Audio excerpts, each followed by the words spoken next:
जी शुक्राना गुरु जी। ओम नमः शिवाय। शिव जी सदा सहाय। ओम नमः शिवाय। गुरु जी सदा सहाय। संगत जी, गुरु जी का अनंतम अंतम शुक्राना, लख लख शुक्राना। संगत जी, शिव पुराण का पाठ बहुत ही ब्लेस पाठ होता है, वो बहुत किस्मत से सुनने को मिलता है। आंटी जी फ्रांस बैठ के शिव पुराण के पाठ की सेवा कर रही हैं। गुरु जी क्यों करवा रहे हैं, इसका एक कारण है संगत जी, क्योंकि गुरु जी को अपनी प्यारी संगत का कल्याण करना है। गुरुजी को अपनी प्यारी संगत का उनके घर बैठे उन्हें शिव पुराण सुना के उनके हर दुख को दूर करना है। गुरुजी को अपनी प्यारी संगत को हमेशा खुश देखना है। गुरुजी हमारे साथ हमारे कर्म को इस तरह काटते हैं कि हमें पता भी नहीं चलता कब हमारे कर्म कट रहे हैं शिव पुराण सुनते सुनते। संगत जी, आंटी जी इतना परेशान थी, तब आंटी जी हमारे से कांटेक्ट किया, तो हमने आंटी जी को मतलब हम कौन होते दे सेवा देने वाले, गुरुजी ने सेवा दी कि शिव पुराण की। आंटी जी रेगुलर सेवा कर रही हैं। संगत जी, आप इस सेवा का लाभ उठाओ, ये आप लोगों के कल्याण के लिए हो रही है। आप सुनो शिव पुराण के पाठ को। आइए पाठ को शुरू करते हैं। संगत जी, ब्लैक मैजिक, नेगेटिविटी किसी के काम नहीं बनते। आप देखना शिव पुराण को जैसे जैसे आप सुनना शुरू करना, कुछ दिन होंगे, देखना आपको धीरे धीरे धीरे धीरे धीरे कैसे आपके घर में पॉजिटिव वातावरण बनता चला जाएगा। तो संगत जी, बस मैं आपको यही कहूँगा, गुरु जी पे विश्वास रखो। गुरु जी चमत्कार बहुत करते हैं। गुरु जी टेम्परेरी नहीं परमानेंट देते हैं। आइए पाठ शुरू करते हैं। जय गुरु जी। का भगवान जो महान भयंकर कालाग्नि के समान दीप्तिमान और भयानक नेत्रों से युक्त है, उन रोष भरे महाप्रभु रुद्र के पास हम लोग नहीं जा सकेंगे, क्योंकि वैसे पहले उन्हें कुपित होकर दूसरे काम को जला दिया था, उसी प्रकार ही वे हमें दग्ध कर डालेंगे, इसमें संशय नहीं है। मुने इंद्रादि देवताओं की बात सुनकर लक्ष्मीपति श्रीहरि ने उन सबको सांत्वना देते हुए कहा।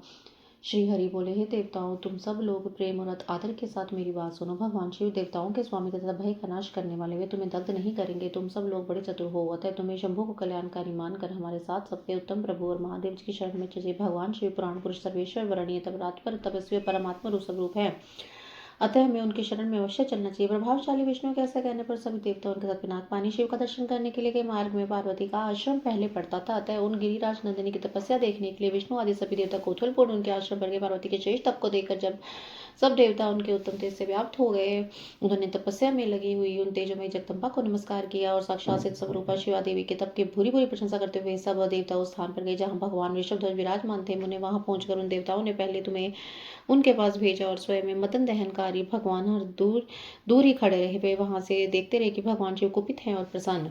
नारद, तुम तो निर्भय रहने वाले तथा विशेषतः शिव के भक्त हो, अतः तुमने भगवान शिव के स्थान पर जाकर उन्हें सर्वथा प्रसन्न देखा। फिर वहां से लौटकर तुम श्री विष्णु आदि सब देवताओं को भगवान शिव के स्थान पर चले गए। वहां पहुंचकर विष्णु आदि सभी देवता ने देखा कि भक्त वत्सल भगवान शिव सुखदायक मुद्रा में बैठे हैं, अपने गणों से घिरे हुए शंभु तपस्वी का रूप धारण करके योग बट पर आसीन थे। उसी परमेश्वर रूपी भक्त शंकर का दर्शन करके मेरे से श्री विष्णु तथा अन्य सभी देवता तो मुनीश्वरों ने उन्हें प्रणाम करके वेदों और उपनिषदों के द्वारा सूत्रों द्वारा उनका स्तवन किया। का भगवान शिव से पार्वती के साथ विवाह करने का अनुरोध भगवान का विवाह में दोष बताकर स्वीकार कर तथा उनके पुनः व्रतन करने पर स्वीकार करना। ब्रह्मा जी कहते हैं, नारद, तदंतर देवताओं ने वहां पहुंचकर भगवान रुद्र को प्रणाम करके उनकी स्तुति की। तब नंदकेश्वर ने भगवान शिव से उनके दिन बनता है भक्त चिंता करते हुए कहा, प्रभु देवता और मुनि संकट में पड़कर आपके शरण में है, सर्वेश्वर आप उनका उद्धार कीजिए। दयालु नंदी के इस प्रकार सूचित करने पर भगवान शिव धीरे धीरे आंखें खोलकर ध्यान से अपरत हुए समाधि से विदित होकर परम ज्ञानी परमात्मा एवं ईश्वर शंभु ने समस्त देवताओं से इस प्रकार कहा। शंभु बोले, श्री विष्णु और ब्रह्मा आदि देवेश्वरो, तुम सब लोग मेरे समीप आ गए हो। तुम अपने आने का जो कारण है वह शीघ्रता भगवान शंकर का वचन सुनकर सब देवता प्रसन्न होकर बताने के लिए भगवान विष्णु के मुख की तरफ देखने लगे। तब शिव के महान भक्त और देवताओं के हितकारी श्री विष्णु मेरे बताए हुए देवताओं के महत्तर कार्य को सूचित करने लगे। उन्होंने कहा, शंभो, तारकासुर ने देवताओं को अत्यंत अद्भुत एवं महान कष्ट प्रदान किया है, यही बताने के लिए सब देवता यहाँ आए हैं। भगवान आपके ओर से पुत्र ने तारका दैत्य मारा जा सकेगा, उसके इस प्रकार से नहीं। मेरा ये कथन सर्वथा सत्य है। महादेव, इस प्रकार विचार करके आप कृपा करें, आपको नमस्कार है। स्वामी तारकासुर के द्वारा उपस्थित किए गए कष्ट से आप देवताओं का उद्धार कीजिए। देव शंभु, आप दाहिने हाथ से गिरजा का पानी ग्रहण करें। गिरजा हिमवान के द्वारा दी गई महान भावा पार्वती को पानी ग्रहण के द्वारा अनुग्रहित कीजिए। श्री विष्णु का वचन सुनकर योग परायण भगवान शिव ने उन सबको उत्तम गति का दर्शन देते कराते हुए कहा, देवताओं, जो ही मैंने सर्वांग सुंदरी गिरजा देवी को स्वीकार किया है, त्यों ही समस्त सुरेश्वर तथा ऋषि मुनि सकाम हो जाएंगे। फिर तो परमात्म पद पर चलने और समर्थ नहीं रह सकते। दुर्गा अपने पानी ग्रहण मात्र से ही कामदेव को जीवित कर देगी। विष्णु, मैंने कामदेव को जलाकर देवताओं का जो बड़ा कार्य सिद्ध किया है, आज सब लोग मेरे साथ तो निश्चित रूप से निष्काम होकर ही देवताओं जैसे मैं हूँ उसी तरह तुम सब लोग पृथक पृथक रहकर विशेष प्रयत्न करके देते हैं, दुष्कर में उत्तम तपस्या करोगे। अब मदन के ना होने से तुम सब देवता समाधि के द्वारा परमानंद का अनुभव करते हुए बेकार हो जाओ, क्योंकि नरक की प्राप्ति कराने वाला है। काम से क्रोध होता है, क्रोध से मोह होता है, मोह से तपस्या नष्ट होती है। अतः तुम सभी अपने श्रेष्ठ देवताओं को काम और क्रोध का परित्याग कर देना चाहिए। मेरे इस कथन को अन्यथा कभी नहीं मानना चाहिए। ब्रह्मा जी कहते हैं, नारद वृषभ के चिन्ह से युक्त ध्वजा धारण करने वाले भगवान महादेव ने इस प्रकार की बातें सुनाकर ब्रह्मा विष्णु देवताओं तथा मुनियों को निष्काम धर्म का उपदेश दिया। तदंतर भगवान शंभु पुनः ध्यान लगाकर चुप हो गए और पहले की भांति पार्षदों में गिरे हुए सुस्थिर भाव से बैठ गए। वे अपने मन में स्वामी आत्मस्वरूप निरंजन निर्वाह से निर्विकार निरामय बराबर नित्य ममता रहित निर्विग्रह शुद्ध अतीत निर्गुण ज्ञानगम्य में प्रगति से परे परमात्मा का संचिंतन करने लगे। इस प्रकार परम स्वरूप चिंतन करते हुए ध्यान में स्थित हो गए। बहुत से प्राणी की सृष्टि करने वाले भगवान शिव ने ध्यान में रहते हुए प्रबंध में निमग्न हो गए। श्री हरि एवं इंद्र आदि सभी देवताओं ने परमेश्वर शिव को ध्यान मग्न देखा। तब उन्होंने नंदी की सम्मति, नंदी ने पुण्य दीन भाव से स्तुति करने के लिए कहा। उनके सम्मति सत्य सम्मति के अनुसार देवता स्तुति करने लगे। वे बोले, देवदेव महादेव करुणा सागर प्रभु हो, हम आपकी शरण में आए हैं, आप महान कृपा से हमारा उद्धार कीजिए। ब्रह्मा जी कहते हैं, नारद इस प्रकार बहुत दीनता पूर्ण उक्ति से देवताओं ने भगवान शंकर की स्तुति की। इसके बाद वे सब देवता प्रेम से व्याकुल चित होकर स्वर से फूट फूट कर रोने लगे। मेरे साथ भगवान श्री हरि उत्तम भक्ति भाव से युक्त मन ही मन भगवान शंकर का स्मरण करते हुए अत्यंत दीनता पूर्ण वाणी द्वारा उन्हें अपना अभिप्राय निवेदन करने लगे। देवताओं के मेरी श्री हरि के इस प्रकार स्तुति करने पर भगवान महेश्वर भक्त वत्सलता के कारण ध्यान से विरत हो गए। उनका मन अत्यंत प्रसन्न था। वे भक्त वत्सल शंकर श्री हरि आदि को करुणा दृष्टि से देखकर हर्ष बढ़ाते हुए बोले, विष्णु ब्राह्मण इंद्र आदि देवताओं, तुम सब लोग एक साथ या किस लिए अभिप्राय से आए हो? मेरे सामने सच बताओ। श्री हरि ने कहा, महेश्वर आप सर्वज्ञ, आप सब अंतर्यामी ईश्वर हैं। क्या आप हमारे मन की बात नहीं जानते हैं? अवश्य जानते हैं, तथापि आपके आज्ञा से मैं स्वयं कहता हूँ, सुखदायक शंकर, हम सब देवताओं को तारकासुर से अनेक प्रकार का दुख प्राप्त हुआ है, इसलिए देवताओं ने आपको प्रसन्न किया है। आपके लिए हम उन्होंने गिरिराज हिमालय से शिवा की उत्पत्ति कराई है। शिवा के गर्भ से आपके द्वारा जो पुत्र उत्पन्न होगा उसे तारकासुर की मृत्यु होगी, दूसरे किसी उपाय से नहीं। ब्रह्मा जी ने उस तथ्य को वर दिया, इसी कारण दूसरे से मृत्यु नहीं हो पा रही है। निडर होकर भी सारे संसार को कष्ट दे रहे थे। नारद जी की आज्ञा से पार्वती कठोर तपस्या करी, उनके देह से समस्त चराचर जगत प्राणी सहित त्रिलोकी को चलित हो गई है। इसलिए परमेश्वर आप शिवा को वर देने के लिए जाइए, स्वामी देवताओं का दुख मिटाइए और हमें सुख दीजिए। शंकर, मेरे देवताओं के हृदय में आपके विवाह का अवसर देखने के लिए बड़ी भारी उत्साह है, अतः चित रीति से विवाह कीजिए। प्रातः परमेश्वर आपने रति को जो वर दिया था उसे पूर्ति का अवसर आ गया है, अतः अपनी प्रतिज्ञा को शीघ्र सफल कीजिए। ब्रह्मा जी कहते हैं, नारद ऐसा कहकर उन्हें प्रणाम करके श्री विष्णु आदि देवता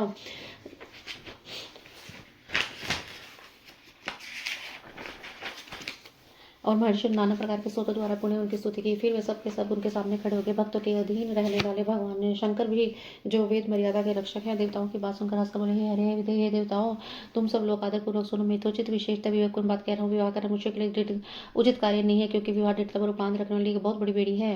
जगत में बहुत से कुसंग है, परंतु स्त्री का कुसंग में सबसे बढ़कर है। स्त्री का संग में सबसे बड़ा है। मनुष्य सारे बंधनों से सही छुटकारा पा सकता है, परंतु स्त्री प्रसंग रूपी बंधन से मुक्त नहीं हो सकता। लोहे और काठ की बनी हुई बेड़ी में दृढ़ता पूर्वक बंधा हुआ पुरुष भी एक दिन उसका ऐसे छुटकारा पा जाता है, परंतु स्त्री पुत्र आदि के बंधन में बंधा हुआ मनुष्य कभी छूट नहीं पाता। महान बंधन में डालने वाले विषय सदा बढ़ते रहते हैं। जिसका मन विषयों के वशीभूत हो गया उसके लिए मोक्ष स्वप्न में दुर्लभ है।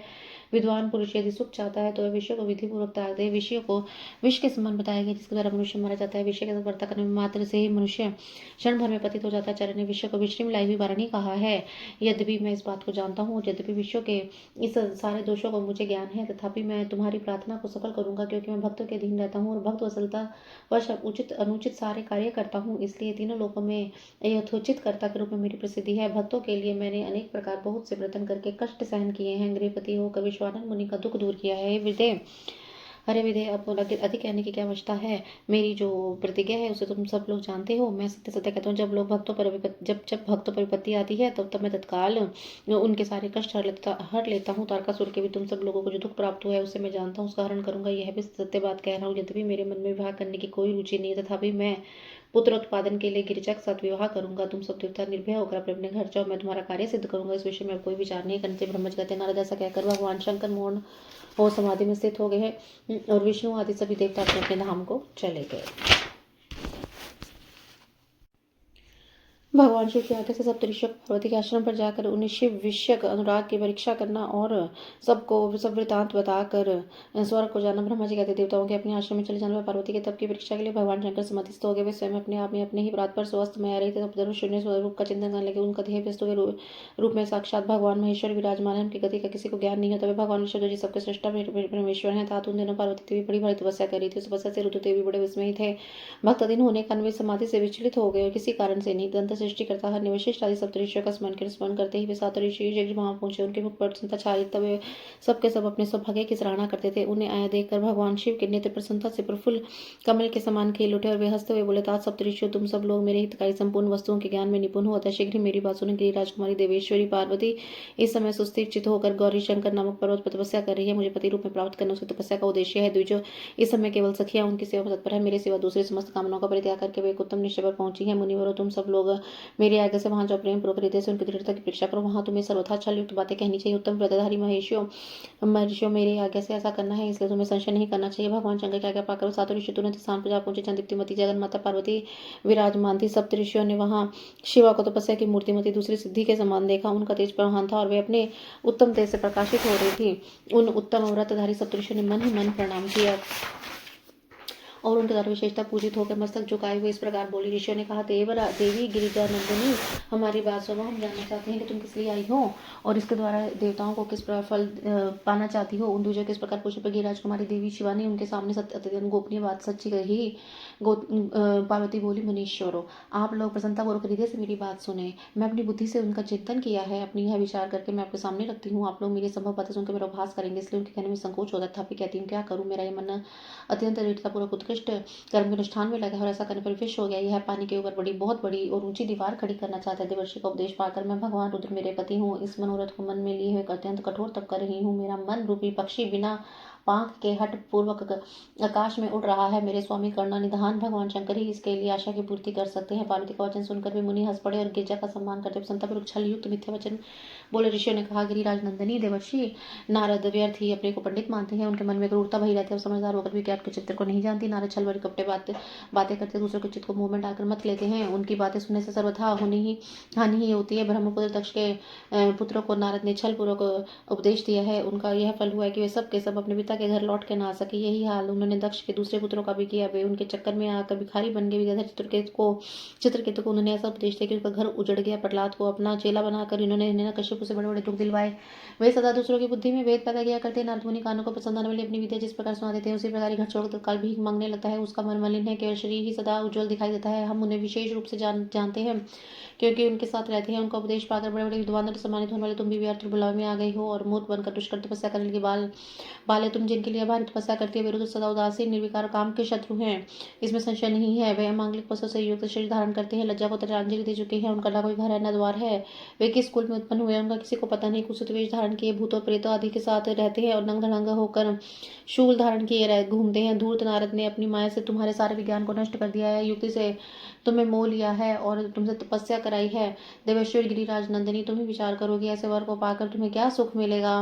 पहले रुद्र ने बुद्धि से खूब विचार करके सती साध्वी से विवाह किया, परंतु वे ऐसे मूड हैं कि जिन्होंने कुछ भी उनके साथ निभा ना सके, उस बेचारी को वैसे दोष देकर उन्होंने त्याग कर दिया और स्वतंत्र हो गई और निष्कल होकर स्वरूप का ध्यान करते हुए उसी में सुखपूर्वक रम गए। देवी जो सदा अकेले रहने से छात्र संग्रहित अद्वितीय है, उनके साथ किसी स्त्री का निर्वाह कैसे होगा। आज कुछ भी नहीं बिगड़ा, तुम अपनी आज्ञा मानकर घर लौट जाओ, दुर्बुद्धि को त्याग दो, मत भागे, इससे तुम्हारा भला होगा। तुम योग्य वर हो।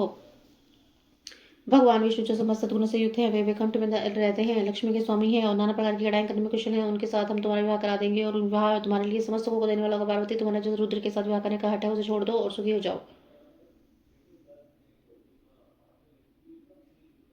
ब्रह्मा जी कहते हैं, नारद उनकी ऐसी बात सुनकर जगदम्बा पार्वती हंस पड़ी और पुनः उन ज्ञान विशारद मुनियों से बोली। पार्वती ने कहा, मुनीश्वर हो, आपने अपनी समझ से ठीक कहा है, परंतु द्विजो मेरे हट भी छूटने वाला नहीं है। मेरा शरीर पर्वत से उत्पन्न होकर मुझ में स्वाभाविक कठोरता विद्यमान है। अपनी बुद्धि से ऐसा विचार करके आप लोग मुझे तपस्या से रोकने कष्ट न करें। देवर्षि का उपदेश वाक्य मेरा लिए परम हितकारक है, इसलिए मैं उसे कभी नहीं छोड़ूंगी। वेदता ही मानते गुरुजनों का वचन हितकारक होता है, गुरु का वचन सत्य होता है, ऐसा दृढ़ निश्चय है, उसे यही लोग परलोक में परम सुख की प्राप्ति होती है, दुख कभी नहीं होता। गुरु का वचन सत्य होता है, यही विचार जिनके हृदय में नहीं है उन्हें यही लोग परलोक दुख प्राप्त होता है, इसको कभी नहीं मिलता है। अतः जो गुरुओं के वचन का कभी किसी को त्याग नहीं करना चाहिए। मेरे घर बसे उजड़े मुझे यह हट सदा सुख देने वाला है।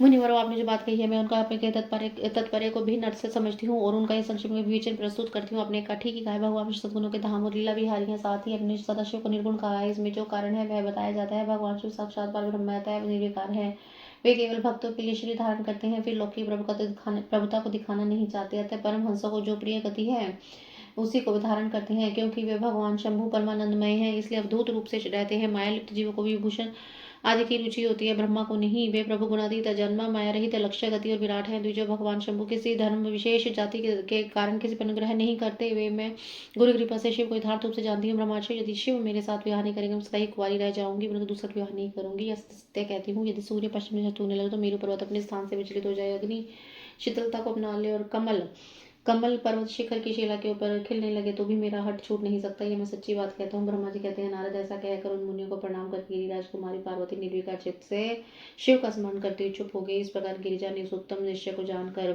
सप्तऋषि की जय जयकार करने लगे। उन्होंने पार्वती को उत्तम आशीर्वाद देकर चल दिए।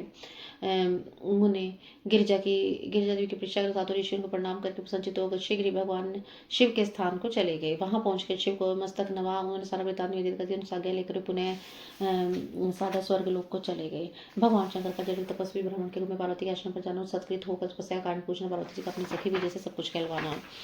ब्रह्मा जी कहते हैं, नारद उन सप्तऋषियों के अपने लोक में चले जाने पर सुंदर लीला करने वाले साक्षात भगवान शंकर ने देवी के तप की परीक्षा करने का विचार किया। वे मन ही मन पार्वती से बहुत संतुष्ट है। परीक्षा के बहाने पार्वती जी को देखने के लिए जटाधारी तपस्वी का रूप धारण किया। तो भगवान शंभु उनके वन में गए। अपने तेज से प्रकाशमान अत्यंत बूढ़े ब्राह्मण का रूप धारण करके प्रसन्नचित्त होकर दंड छत्र लिए वहां से प्रस्थित हुआ। कहा आश्रम में पहुंचकर उन्होंने देखा कि देवी शिवा सखियों से घिरी हुई वेदी पर बैठी चंद्रमा की विशुद्ध कला से प्रतीत होती है। ब्रह्मचारी को धारण किए भक्तवत्सल शंभु पार्वती देवी को देखकर प्रीतिपूर्वक उनके पास गए। उस तेजस्वी ब्रह्मदेव को आए देखकर देवी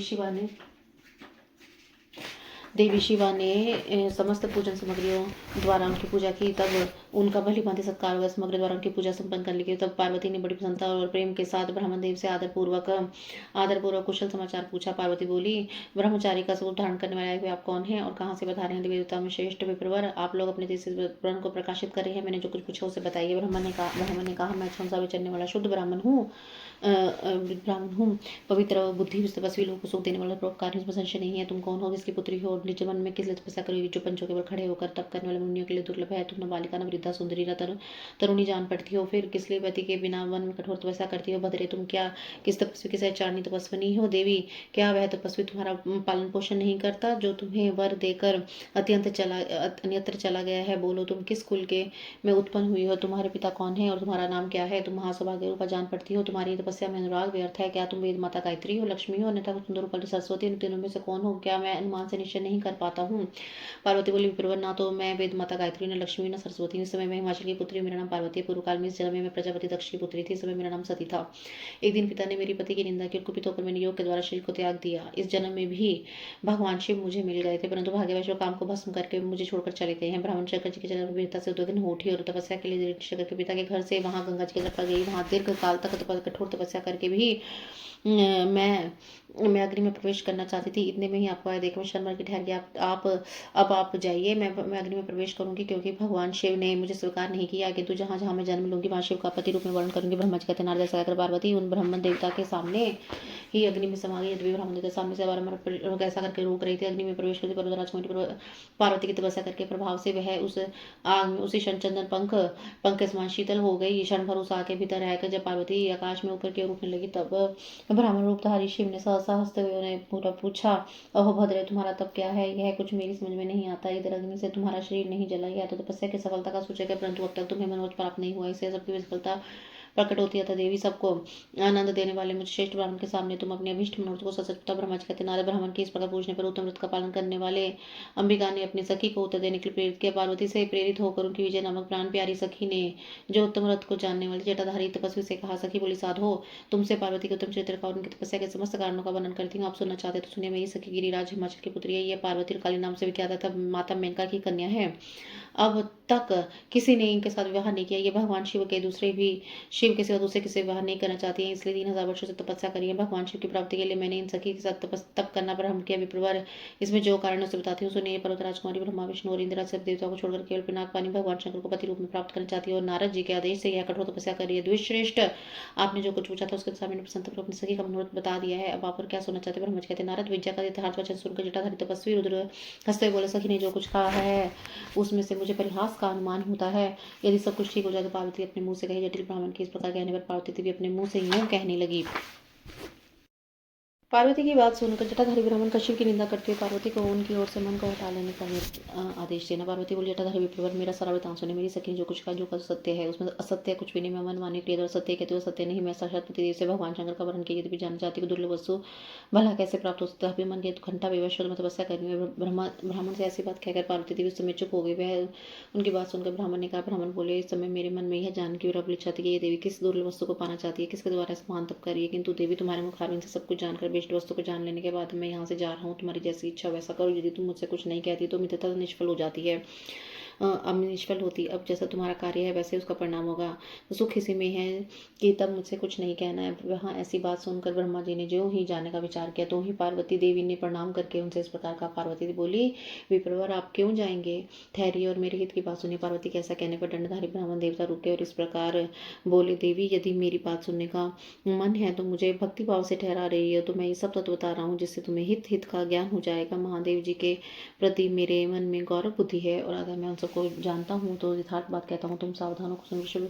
वृषभ के चिन्ह से अंकित ध्वजा धारण करने वाले महादेव जी सारे शरीर में भस्म मारे रहते से बेटा धारण किया था। धोती की जगह बाघ का चरम पहनते हैं और चाम पहनते हैं। चादर की जगह हाथी की खाल उड़ते हैं। हाथ में भीख मांगने के लिए खोपड़ी लिए रहते हैं। झुंड के झुंड सांप उनके अंगों पर लिपटे रहते हैं। वे विष खाकर पुष्ट होते हैं। अभक्ष्य भक्षी हैं। उनके नेत्र बड़े भद्दे हैं और देखने में डरावनी है। उनका जन्म कब और कहाँ किस प्रकार हुआ, प्रकट हुआ।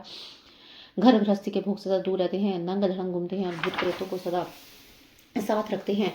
उनके एक यानी दो नहीं 10 भुजाएं हैं। देवी, मुझे समझ नहीं आता कि किस कारण से तुम्हें पति बनाना चाहती हो। तुम्हारा ज्ञान कहाँ चलेगा? इस बात को सोच विचार कर मुझे बताओ। दक्ष अपने यज्ञ में अपनी पुत्री सती को केवल यही सोचकर बुलाएगी। वह कपालधारी भिक्षु के भारे इतना ही नहीं, उस दोनों यज्ञ में भाग देने के लिए सब देवताओं को बुलाएगी। तो शंभु को छोड़ दिया। सती उसे मान कार्य में अत्यंत क्रोध से व्याकुल उठी। उसने अपने प्राणों को छोड़ दिया। शंकर जी को भी त्याग दिया। तुम तो स्त्री में रतन हो। तुम्हारे पिता समस्त पर्वतों के राजा है। फिर तुम क्यों ना उग्र तपस्या के द्वारा वैसे पति को पाने की अभिलाषा रखती हो। सोने की मुद्रा देकर बदले में इतना बड़ा कांच लेना चाहती हो। जो चंदन छोड़कर अपने अंगों में कीचड़ लपेटना चाहती हो। सूर्य के तेज का परित्याग कर ज्योति की चमक पाना चाहती हो। महीन वस्त्र त्याग कर शरीर को चमड़े से ढकने की इच्छा रखते हो। घर में रहना छोड़कर वन में धूनी बन जाती हो। देवेश्वरी, यदि तुम इंद्र आदि लोकपालों को त्याग कर शिव के प्रति निरुक्त हो, अवश्य ही रत्नों के उत्तम भंडार को त्याग कर लोह पाने की इच्छा रखती हो तो लोक में इस बात को अच्छा नहीं कहा गया है। शिव के साथ तुम्हारा संबंध मुझे इस समय परस्पर विरुद्ध दिखाई देता है। कहाँ तुम जिसके नेत्र पर फूल कमल दल के समान शोभा पाते हैं, कहाँ वे रुद्र जिनकी भद्दी आंखें धारण करते हैं। तुम तो चंद्रमुखी हो और शिव पंचमुख आ गए हैं।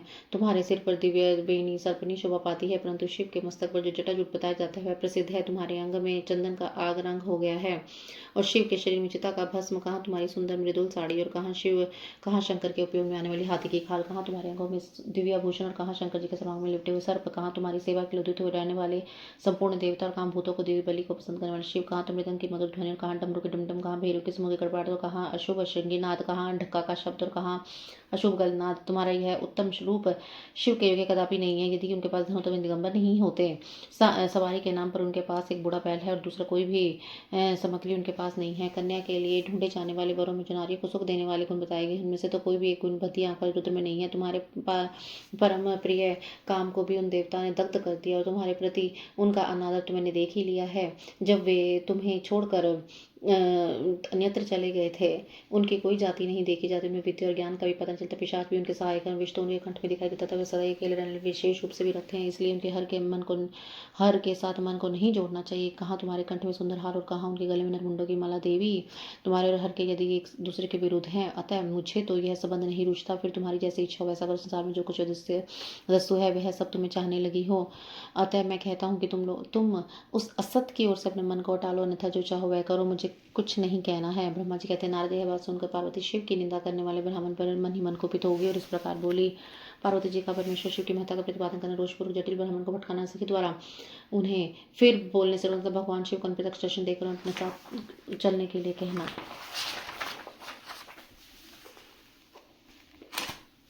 जय गुरु जी, शुक्राना।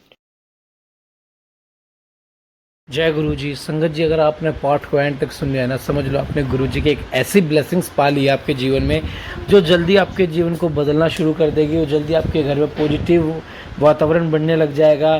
चैनल को सब्सक्राइब कर लो और संगत जी एक छोटी सी सेवा देता हूँ, पाठ को 7 संगत में शेयर कर दो। जो गुरु जी की संगत हो, जिनको आप जानते हो, जो गुरु जी के बारे में ना जानते हो, उन 7 संगत को यह पाठ शेयर कर दो ताकि उनका भी कल्याण हो सके। ये आप सबकी संगत की सेवा है जो एंड तक पाठ सुन रहे हैं। जय गुरु जी। और प्यारा सा कमेंट जरूर करें। जय गुरु जी।